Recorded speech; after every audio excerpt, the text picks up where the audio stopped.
ओम शांति। आज 27/12/1974 के बाबा के अव्यक्त महावाक्य हैं। आज की मुरली का टाइटल है योगी भव और पवित्र भव, द्वारा ही वरदानों की प्राप्ति होगी। जो योगी बनेगा, पवित्र बनेगा, वही भगवान से वरदान प्राप्त कर सकता है। तो बाबा ने कहा, सर्व वरदानों को देने वाले वरदाता शिव बाबा बोले। क्या बोले शिव बाबा? आज की सभा वरदाता द्वारा सर्व वरदान प्राप्त की हुई आत्माओं की है। जो ये सभा है, ये वरदानों को प्राप्त करने वाली आत्माओं की है। वरदाता द्वारा सर्व वरदानों में मुख्य 2 वरदान हैं, जिसमें एक सर्व वरदान समाये हुए हैं। वह 2 वरदान कौन से हैं, उसको अच्छी तरह से जानते हो या स्वयं वरदान स्वरूप व वरदानी मूर्त बन गए हो। जो वरदानी मूर्त है, वह स्वयं स्वरूप बन औरों को देने वाला दाता बन सकता है। तो अपने आप से पूछो, क्या मुख्य 2 वरदान स्वरूप बने हैं मेरे? कौन से 2 स्वरूप है वरदानों के, उनको ध्यान से सुनेंगे। अर्थात योगी भव और पवित्र भव, ये 2 वरदान हैं जो बाबा ने हम सभी रत्नों को दिए हुए हैं। तो बाबा ने कहा, ये वरदानों को आपको सबको झोली एक दूसरे की भरपूर करना है। खुद भी वरदानों का अनुभव करना है कि मैं योगी आत्मा हूँ, मैं पवित्र आत्मा हूँ, और दूसरों को भी इस बात का अनुभव कराना है। तो बाबा ने कहा, बच्चे इन विशेष कोर्स के स्वरूप बने हो। इसी कोर्स को समाप्त किया है या अभी तक भी बच्चे कर रहे हो। सप्ताह कोर्स का रहस्य इन 2 वरदानों में समाया हुआ है। जो भी यहाँ बैठे हैं, क्या उन सब ने ये कोर्स समाप्त कर लिया है या उनका अभी तक ये कोर्स चल रहा है? कोर्स अर्थात फोर्स, भर जाना। तो सदा योगी भव, सदा पवित्र भव का फोर्स अर्थात शक्ति स्वरूप का अनुभव नहीं होता, तो उसको शक्ति स्वरूप नहीं कहेंगे, लेकिन उसे शक्ति स्वरूप बनने का अभ्यासी ही कहेंगे, क्योंकि स्वयं का स्वरूप सदा और स्वतः ही स्मृति में रहता है। बाबा ने कहा, जो आपका स्वरूप है वो सदा ही स्मृति में रहता है। जैसे अपना साकार स्वरूप सदा और स्वतः याद रहता है और उसका अभ्यास नहीं करते हो, बल्कि और ही सपने को भुलाने का अभ्यास करते हो, ऐसे अपना निजी स्वरूप व वरदानी स्वरूप सदा ही बच्चों को स्मृति में रहता है। जो बाबा ने हमें इतना सुंदर स्वरूप दिया है, क्या बाबा ने कहा वो सदा आपकी स्मृति में रहता है? सदा स्मृति में रहना अर्थात अपवित्रता का और विस्मृति का नामो निशान ना रहे। कभी भी ये चीज का नाम निशान ना रह जाए। विस्मृति होना या स्मृति, दोनों में से बाबा ने का टेंशन रखना है कि श्रेष्ठ ज्ञान की विस्मृति ना हो। जितनी ज़्यादा श्रेष्ठ ज्ञान की स्मृति रहेगी, उतनी हमारी उन्नति भी अच्छी होती रहेगी।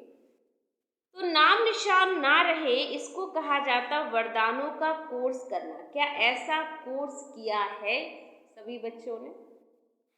जैसे आप लोग सप्ताह कोर्स समाप्त करने से पहले किसी भी आत्मा को क्लास में नहीं आने देते हो, ऐसे ब्राह्मण बच्चे जो ये प्रैक्टिकल कोर्स समाप्त नहीं करते, तो बाप दादा व ड्रामा की उनको कौन सी क्लास में आने नहीं देते, अर्थात फर्स्ट क्लास में आने नहीं देते।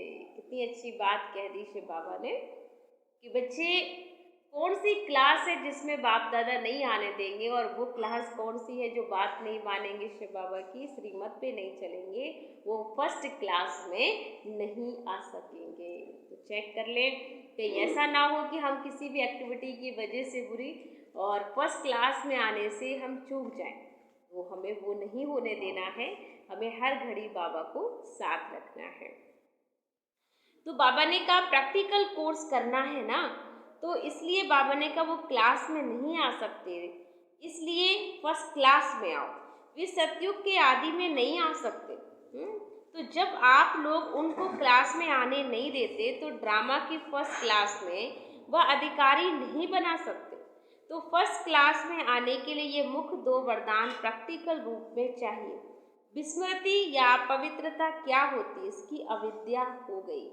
बाबा कहते बच्चों की विस्मृति और इस चीज की बाबा ने कहा जो अविद्या या अपवित्रता क्या होती है, इसकी अविद्या हो जाए।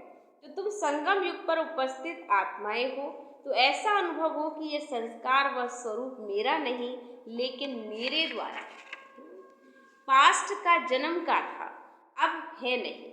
मैं तो ब्राह्मण हूँ और यह तो शूद्रों के संस्कार व उनका स्वरूप है।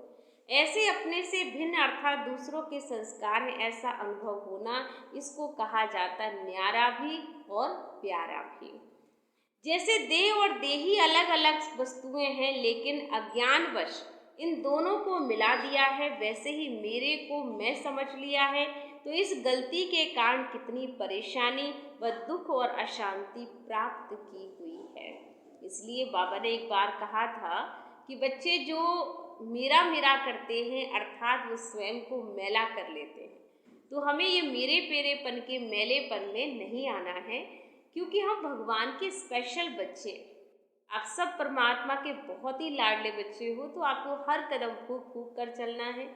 मेरे से कोई अवज्ञा ना हो, अर्थात कोई भी ऐसी गलती भी ना हो। और साथ में बाबा ने कहा कि कोई भी प्रकार की अपवित्रता अगर ब्राह्मणों के बीच में बाधक बन रही है, तो वो कहीं ना कहीं आपको डिस्टर्ब करेगी, आपकी उन्नति में बाधक बनेगी।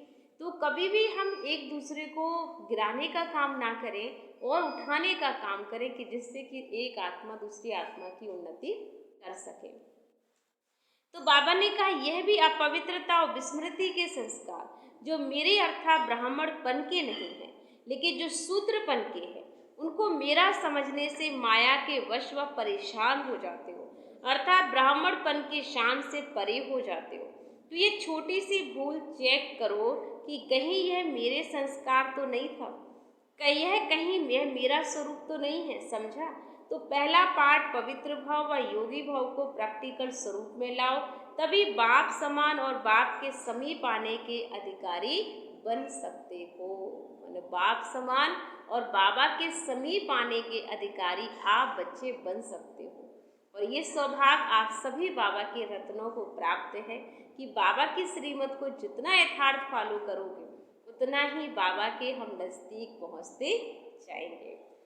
बाबा ने कहा आज कल पहले वाले बहुत काल से बिछड़े हुए बाबा की याद में तड़पने वाले व अव्यक्त मिलन मनाने के शुद्ध संकल्प में रमण करने वाले, अपने स्नेह की डोर से बाप दादा को बांधने वाले और अव्यक्त को भी बाप समान आप समान व्यक्त बनाने वाले, वह नए नए बच्चों बस साकारी देश में दूर देसी बच्चे जो हैं, उनके प्रति विशेष मिलन के लिए बाप दादा को आना ही पड़ता है। क्योंकि बच्चे बुलाएं तो बाबा कहते कैसे भी कहीं पर भी हो, आप दिल से बाबा का आह्वान करेंगे, बाबा बांधा हुआ है और अपने बच्चों के पास चल करके अवश्य आएगा। तो शक्तिशाली कौन हुए, बांधने वाले या बंधने वाले हो गए ना। तो बाबा ने कहा कौन है बच्चे बताओ। बच्चे कहते हैं वाह बच्चे हैं, बाबा कहते हैं वाह बच्चे, शाबाश बच्चे। नौ के प्रति विशेष बाप दादा को स्नेह है। ऐसा क्यों? क्योंकि निश्चय की सदा विजय है। जहाँ निश्चय है वहाँ निश्चिंत अवस्था होती है और वहाँ सदा ही फल की प्राप्ति होती जाती है। तो विशेष स्नेह का मुख्य कारण है नए बच्चे सदा अव्यक्त मिलन मनाने की मेहनत में रहते हैं। तो अव्यक्त रूप द्वारा व्यक्त रूप से किए हुए चरित्रों का अनुभव करने के सदा शुभ आशा के दीपक जगाए हुए होते हैं। तो ऐसी मेहनत करने वालों को फल देने के लिए बाप दादा को भी विशेष याद स्वतः ही आती है। इसलिए आज की याद, आज की गुड मॉर्निंग व नमस्ते विशेष चारों ओर के नए नए बच्चों को पहले बाप दादा दे रहे हैं। साथ में सब बच्चे तो हैं ही, अव्यक्त द्वारा अव्यक्त मिलन सदा काल तो हो नहीं सकता, इसलिए आने के बाद जाना होता है। तो अव्यक्त रूप में अव्यक्त मुलाकात तो सदा काल की है। ऐसे वरदानी बच्चों को बाबा का याद प्यार और नमस्ते। हम बच्चों की ओर से बाबा को याद प्यार नमस्ते, शुक्रिया बाबा, शुक्रिया। आप सबको मालूम है कि बाबा हम बच्चों को बेहद प्यार करता है, वो प्यार का सागर है। और बाबा हम बच्चों को चाहता है कि ऐसे वरदानी मूर्त बन जाएं, पवित्र भाव, योगी भाव बच्चे बन जाएं कि लोगों को प्रेरणा मिले। और वो प्रेरणा आप तभी दे सकेंगे जब आप एक दूसरे का आगे बढ़ाने का काम करेंगे। अगर हम सभी एक दूसरे को आगे नहीं बढ़ाएंगे तो हमारी भी उन्नति नहीं हो सकती है और दूसरे की नहीं। तो इसलिए किसी दूसरे की उन्नति करने के लिए बाबा ने कहा टेंशन दिलाना है